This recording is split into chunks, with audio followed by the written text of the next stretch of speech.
ভারতের অস্কার জয়ী সঙ্গীত শিল্পী সুরকার আর রহমান ও সায়ারা তাদের দীর্ঘ ২৯ বছরের দাম্পত্য জীবনের ইতি টেনেছেন গতকাল। মানসিক দূরত্ব যে কত কী ঘটাতে পারে সে কথাই আরও একবার প্রমাণ করে এই জুটির বিয়ে ভাঙার খবরে।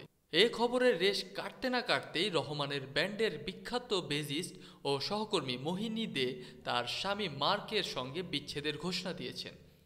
এনডিটিভির প্রতিবেদন অনুযায়ী বিচ্ছেদের কথা জানিয়ে মোহিনী ইনস্টাগ্রাম পোস্টে লেখেন, আমার প্রিয় বন্ধু, পরিবার এবং অনুরাগীরা, দুঃখের সাথে জানাচ্ছি যে মার্ক এবং আমি পারস্পরিক সম্মতির ভিত্তিতে বিচ্ছেদের সিদ্ধান্ত নিয়েছি। আমরা এখনও ভালো বন্ধু, কিন্তু আমাদের জীবনের চাহিদাগুলো ভিন্ন হয়ে যাওয়ায় এই সিদ্ধান্ত আমাদের জন্য প্রয়োজনীয় ছিল।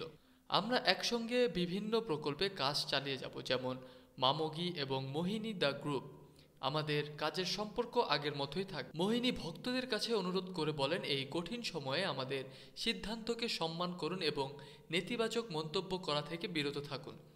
এদিকে কয়েক ঘন্টার মধ্যে আর রহমান ও মোহিনীর বিচ্ছেদের খবরে নেটিজেনরা দুইয়ে দুইয়ে চার মেলাচ্ছেন।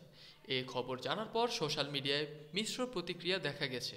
বলা হচ্ছে মোহিনী ও আর রহমান পরকীয়া সম্পৃক্ত ছিল, সেই সম্পর্ককে বৈধতা দিতেই তারা নিজেদের চলমান সম্পর্ক থেকে বেরিয়ে এসেছেন।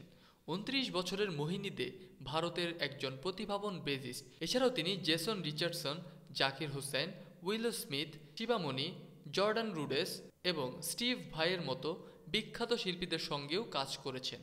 রহমানের সঙ্গে গান বাংলা, ওয়াইন্ড অফ চেঞ্জ এবং কোক স্টুডিও ছাড়াও দেশে বিদেশে প্রায় ৪০টি শোতে পারফর্ম করেছেন তিনি। ২০২৩ সালের আগস্ট মাসে নিজের অ্যালবাম প্রকাশ করেছেন।